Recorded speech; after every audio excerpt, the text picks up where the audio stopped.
Indian sport simply, Indian cricket simply the great Indian dream today that unites the people of this country?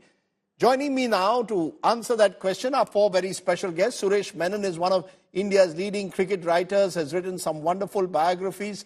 Shishir Hatangdi is president at My Sports and former Mumbai cricket captain.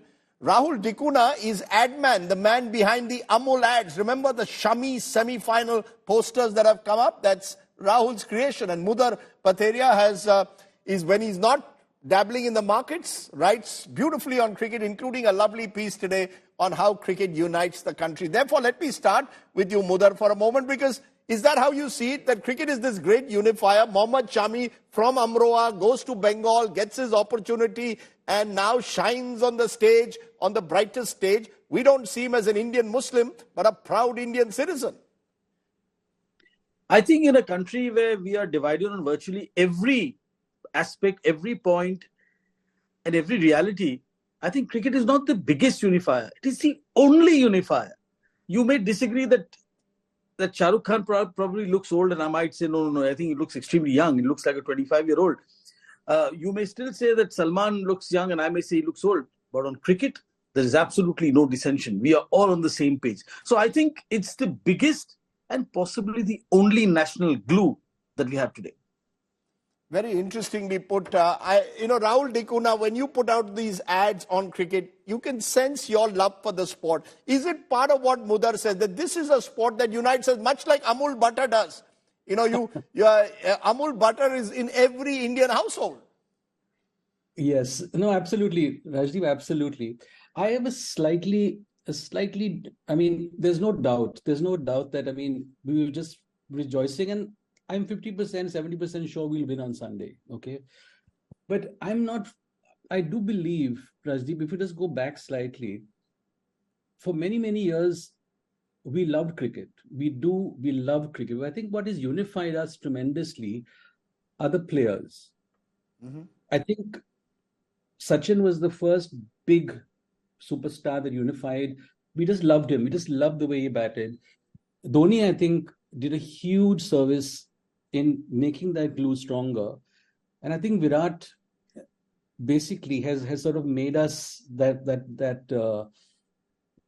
has made us feel that as a country, not only can we win, but we can stand up to the opposition. I mean, too many teams in the past, Rajdeep, were fabulous players, but didn't sort of shied away from confrontation. Mm-hmm. So I would sincerely say that yes, cricket is a unifier, but I also believe that Bollywood, up to a point, mm-hmm. was a great unifier till about 4 or 5 years ago, till we hit the pandemic, when suddenly I think OTT became a huge thing, and cinema, basically, both South and Bollywood, is also a unifier, I feel, because we love Hindi film. Shah Rukh is a great unifier. Bachchan's a great unifier. Mm-hmm. So I know that we have a great feeling about cricket, and I'm praying that we win on Sunday. But I think sport is a huge unifier. The Asian Games, we had so many victories. So I think the Indian basically is pining for something to take him out of his life. And so any victory, I feel, is unifier.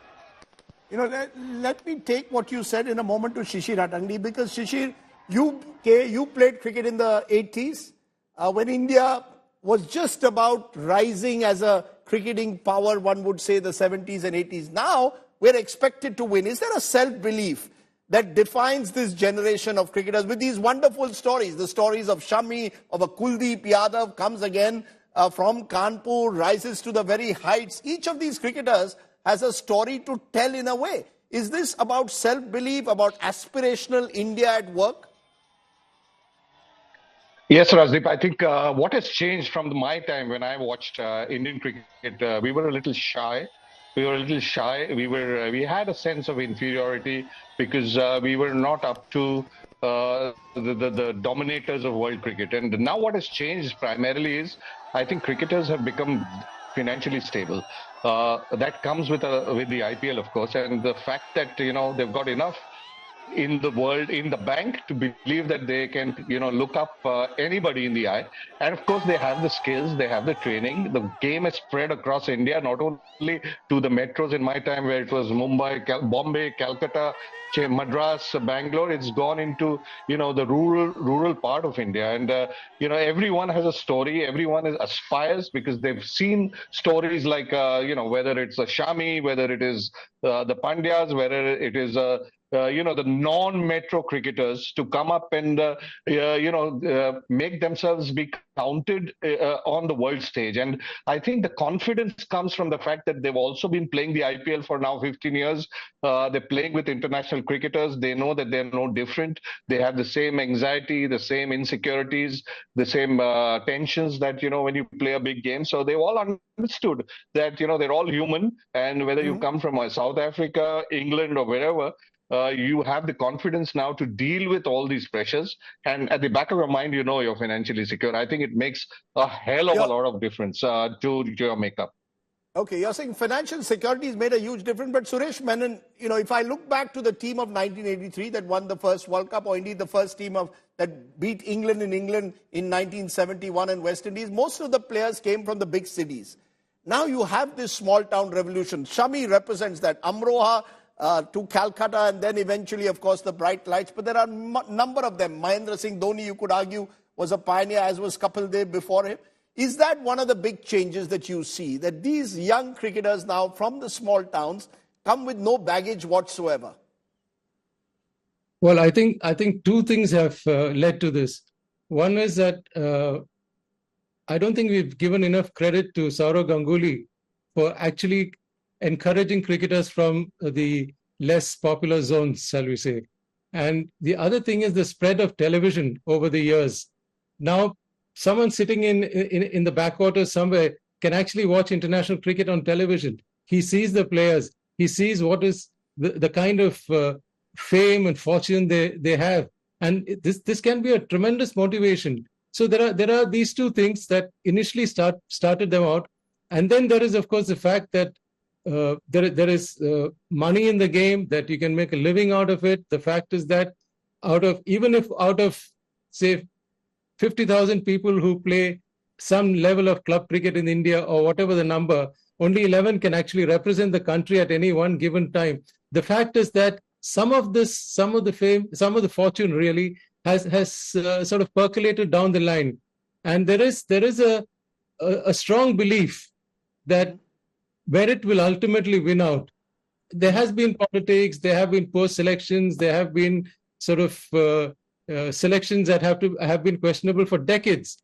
But by and large, people think that if you perform at these various sort of age level tournaments, there is a definite step-by-step progression to come to the top.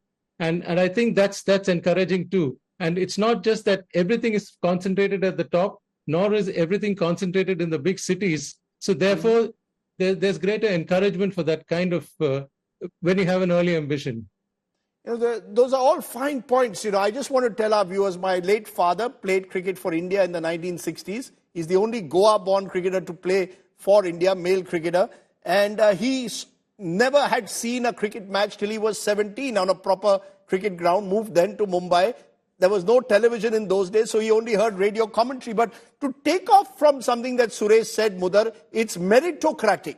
You see, Indians believe that nepotism works, but on the cricket field, just because my father played, I couldn't play. Cricket doesn't run in the blood. You've got to be talented. Is that something that makes it so attractive, that you have all these boys coming from these small towns or indeed the big cities, but make it purely on their own ability? Completely. In fact, I would go to the point of saying that the Indian cricket team is possibly the only visible form of governance, public governance in India. And I would say the cleanest form of public governance, in the sense that you may have a team which is visible, but there could be nepotism. Political parties are opaque. There's so many aspects of public life which are actually hidden from public view. But this is in the open, and I think that the Indian cricket team is possibly the cleanest visible form of governance in this country, and to that extent contains no quota, no reservation, no sifarish, no ऊपर से call आया था या ऊपर से order आया था. In this space, nothing works. So, I use a slightly crude term, but this is the America in India. This is where the land of clean opportunity, it's actually the Indian cricket team.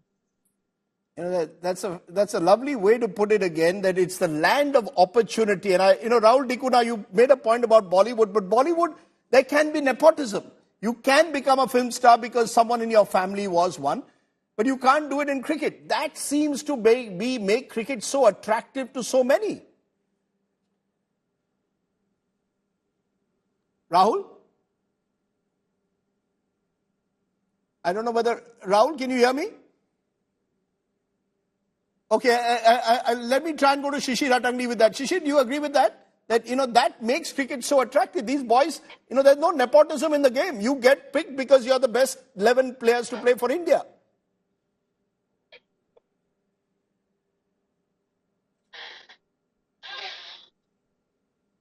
Okay, we're having a problem with both Rahul and Shishir's line. Let me try. Suresh, you want to take that question? Yes, Rajdeep. I think that is largely true, particularly at the top level. I mean, the fact is that anybody can pick 15 players for the Indian team. I mean, my maid servant can do it, because if you follow cricket for a bit, you know exactly who the 15, 20 players are who are worthy of being in the national team. Then the rest is fine tuning. I remember Tiger Pataudi said once, I asked him, I said, did you always get the 11 that you wanted in the team? And he told me, I made sure that I got the 11 I wanted, maybe not the 16 or 15. After that, I didn't care if this selector's nephew or that selector's wife's son or whatever, nephew, whatever came into the team. I didn't bother, as long as I got the 11. So the fact is that even at that time, when he was basically telling me that not all selections were fair, he still had the fairness to say that, but I got what I wanted. And I think currently most Indian captains can actually say that. It wasn't always true, but I think it's true today. I think Indian captains get the team they want. And that's a huge difference from the past. Shishir Atangdi, nepotism, is that one of the reasons why cricket is, we celebrate cricket? Mohammed Shami's father worked on a farm, becomes a champion bowler for India. And I can go on and on with lots of stories of these young players who've shone simply because of their talent. And the talent is now spotted, which is part of the structure that we have, which say Pakistan, which has a lot of talent, loses out in. Do you agree that structure that promotes meritocracy, at least at the top level, is what makes it so attractive? Absolutely, Rajiv. I mean, look at. We won't be talking about farmers and auto rickshaw drivers, etc., if the performances weren't there. These make great stories only once you perform and bring so much glory to the country with your performances. And I think what has happened is your domestic structure is so robust. You have enough talent scouts. You have enough opportunity for yourself to shine, for yourself to express your talent, and then you have the IPL. So you have every stage of your career, there is an opportunity, and you cannot be ignored. I just believe you cannot be ignored if you're doing well in today's times. And that to me is the biggest difference. Today the stakes are so high at the international level. You will not find any player making it to the Indian team unless he's got something to show in his CV as a cricketer in terms of his performances. And that to me has been the biggest change from the good old days where, okay, you had the odd guy going on a tour, on a holiday, and coming back saying he's an India player. That won't happen anymore because, a lot is at stake, and every move of every player. I mean, Mohammed Shami, to be honest, wasn't even in the 11 in the start of the World Cup. And look what you're talking about. We're talking about a journey that is going to probably give India a World Cup in the next couple of days. Right. Mudar Pateria, there's the other aspect of this sport which is fascinating, to me at least, is that it seems to connect in some way to people across class, caste, region, religion. Is that something that you think politicians could learn from? You mentioned government, but people across spheres could lead when we sort of tend to label people. I wrote this in my book that when Shami is bowling from one end and Umesh Yadav from the other, we don't see them as Yadavs and Muslims, but as proud Indians. Is that something that we should be, that our politicians, that makes these the kind of role models in a way? Well, if I expound on this, then there'll be a riot outside my house tomorrow morning. So I'll have to be diplomatic. But I will say that there's a lesson for this country. And what these 11 fellows or 12 fellows are actually doing, they're waking this country up. And I can feel that there'll be some soul searching happening somewhere for people who've been rabid, for people who've taken very strong stances on other communities, on minorities especially, that somewhere they'll start feeling that this is the story of a modern and progressive India, this Indian cricket team. So somewhere, these fellows have shown something quite remarkable to the country. They've actually, I would say, spoken truths to power, but it'll look like hyperbole. But I will say that these fellows, these 11 cricketers have actually woken the country up. And I would say it's a very interesting twist of fate that it selected principally one individual to play the role of that game changer. And I would also say that normally in the past, you mentioned Mohammed Shami so many times, you mentioned Amroha so many times. I will say now that Amroha will always be remembered not as Meena Kumari's husband's place of origin, but as the place of origin of a great fast bowler for India. Just as Ranchi will be forever identified with Mahendra Singh Dhoni. But Rahul, give us the secret of all these ads that you do. You put out that Shami semi-final ad, barely a few minutes after the semi-final. Had you planned it or what? Did you know that Shami was going to take 7 wickets, that you put out the Amul ad almost as soon as the game was over? So here's the truth, Rajdeep. Here's the truth on national television. This is what I love about life and trending and stuff. We actually did the advert when we won the semi-final. And Shami won us the semi-final, right? So we said Shami final on November 2nd. Mm-hmm. And there he is again. He's so critical and so fantastic, sort of getting us into the final. So it just seemed like prophetic in a way, that it was. He's not single-handedly, but his bowling has just been so incredible. And what amazes me is the feeling that people have about this man, because he really is an underdog. He's really personally been through so much. And there he is. He's just getting wicket after wicket. There's an expectancy, Rajdeep, when he comes into bowl. Right. I've never known a bowler who has that kind of. He doesn't even have swag. When he comes on, it's the same expectation as when Kohli comes into bat. And I've never seen that in a bowler. And it's a remarkable feeling, actually. You're quite right. And I want, Suresh, you to then sum it up, because you saw cricket from the 60s, 70s to today.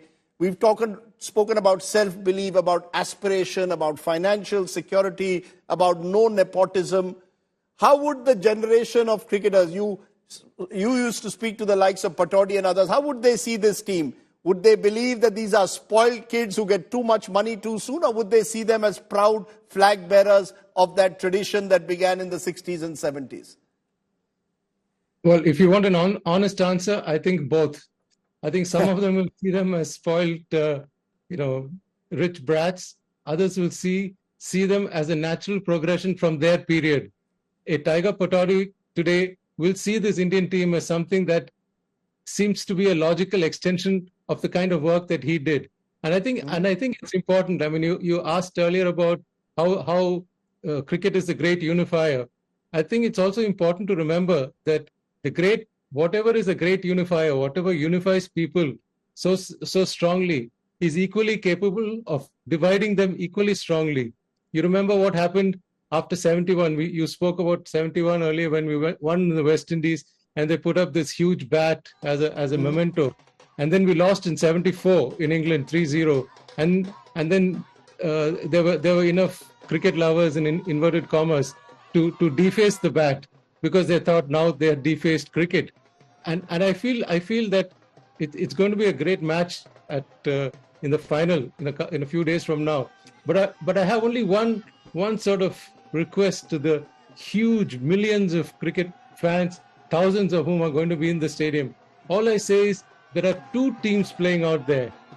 It's fantastic to cheer the home team. It's great to get very excited by Virat Kohli and Shami and Bumrah and all of them. But please remember, there are two teams. The other team is also deserving of cheers. They're also deserving of claps and whistles and the works. You watch when a batsman scores a boundary against India, you listen to the deafening silence. I think there's something wrong there. I think there's a cultural mismatch there. We are great lovers of the game. We're great lovers of cricketers, but are we great lovers of cricket? And I think that's something to ponder over. That's right. Crowd behavior can be fickle. Remember, people were calling for Virat Kohli to retire from the game not too long ago. Rohit Sharma was being questioned. Shreyas Iyer was suggested was not good enough. And it's all changed. That's what sport does. And unfortunately, at times, as Suresh put it, we love our cricketers and not cricket. I want to thank all my guests for joining me.